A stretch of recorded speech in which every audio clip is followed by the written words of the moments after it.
میں نے کچھ لوگوں کو دیکھا ہے اگر کوئی نیک کام کر لیتے ہیں نا تو پھر وہ کہتے ہیں چونکہ میں نے کیا لہذا ساری دنیا فوراً یہ کرے۔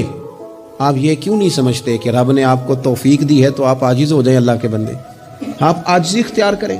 وہ کہتے ہیں چونکہ میں کرتا ہوں لہذا میں اب اتنا بڑا آدمی ہوں تو فلانے بندے تو ٹھیک ہی نہیں۔